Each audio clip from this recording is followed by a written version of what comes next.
যে মানুষগুলোর আত্মত্যাগের বিনিময়ে ৫ আগস্টের বিজয় এসেছে, যাদের হাত পা চোখ হারিয়ে অভ্যুত্থান সফল হয়েছে, সেই মানুষগুলো কেমন আছেন?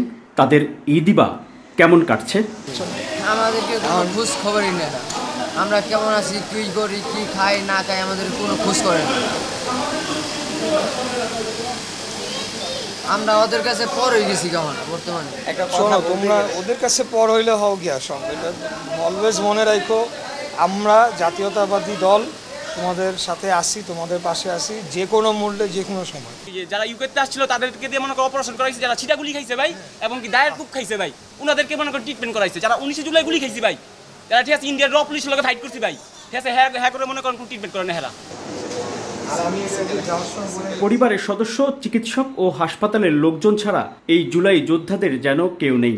সেই একাকিত্ব আর অবহেলার মধ্যে তরুণ প্রজন্মের নেতা ইশরাক হোসেনকে কাছে পেয়ে আবেগাপ্লুত হন জুলাই অভ্যুত্থানের আহত সৈনিকরা। 19 জুলাই গুলি খেয়েছে ভাই, ঠিক আছে, 19 জুলাই খালি ওই সময় অপারেশন হয়েছে। মনে করেন বিএমপি ক্ষমতায় না থেকে আমাদের মনে করেন এবং তো অনেকবার দেখছে, কিন্তু তারা কয়বার আইছে তা আমি মনে করেন এই পর্যন্ত একটা লোক দেখলাম না। এই যোদ্ধাদের আত্মত্যাগের উপর দিয়ে যেই সরকার, যেই নেতারা ক্ষমতা পেয়েছেন ও চেয়ারে বসেছেন, তাদের কেউই আসেননি একবারও খোঁজ নিতে। এমনকি সঠিক চিকিৎসা ও খাবার কষ্টের কথাও কাউকে বলার মতো পাননি এই আহত সৈনিকরা।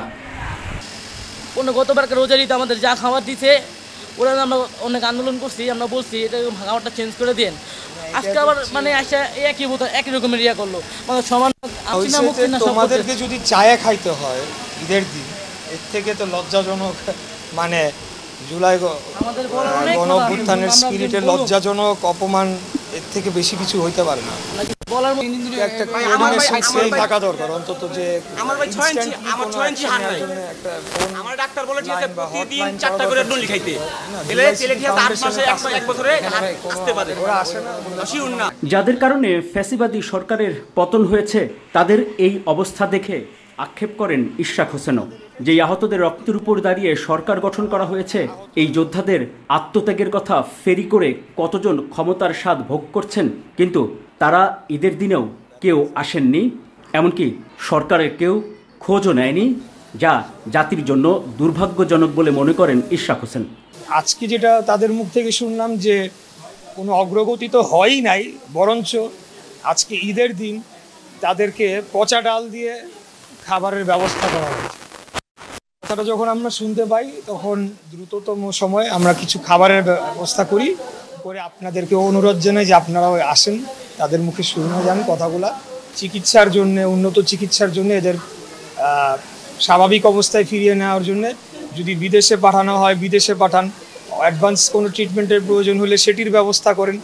এখন আমাদেরকে বলতে হবে যে অতি দ্রুত আমরা এটা ফলো আপ করবো, আমাদের দলের কাছে গিয়ে আমি কথা বলবো দলের সাথে, আমরা এটা নিয়ে কেন আন্দোলন করতে হবে। আন্দোলন তো হয়ে গিয়েছে, ফ্যাসিবাদ দেশ ছেড়ে পালিয়ে গিয়েছে, তো সেটার জন্য যারা জীবন দিয়ে, যারা পঙ্গুত্ব বরণ করে ভূমিকা রেখেছে, বর্তমান সরকারে তো ছাত্র উপদেষ্টারাও ছিল, এখনও রয়েছে, তো তারা বলে সমন্বয়, তো তারা কেন আজকে ঈদের দিনে এখানে আসলো না? কিন্তু রাষ্ট্রের তো অনেকগুলো ফাংশন থাকে, এর মধ্যে তারা কেন ডেডিকেটেড একটা টিম করে দিচ্ছে না, যারা এই আহতদের প্রতিনিয়ত দেখভাল করবে? এর আগে কয়েক দফা বিএনপির ভারপ্রাপ্ত চেয়ারম্যান তারেক রহমান সরাসরি খোঁজ নিয়েছেন এবং আহতদের চিকিৎসা ও অন্যান্য খরচের জন্য আর্থিক সহায়তাও পাঠিয়েছেন। দলের পক্ষ থেকে নিয়মিত সিনিয়র নেতা ও বিএনপির চিকিৎসকদের একটি টিমও বিভিন্ন হাসপাতালে তদারকি করছেন। ইশরাক হোসেন বলেন, এত কিছুর পরও বিএনপি যেহেতু এখন ক্ষমতায় নেই, উল্টো নানা রকমের অপপ্রচার ও ষড়যন্ত্র মোকাবিলা করতে তারপরও দলের শীর্ষ পর্যায়ের নেতাদের সঙ্গে আলোচনা করে আহতদের চিকিৎসার বিষয়ে ব্যবস্থা নেওয়ার আশ্বাস দেন তরুণ প্রজন্মের নেতা ইশরাক হোসেন। ডেস্ক রিপোর্ট, প্রবাস বার্তা ডিজিটাল।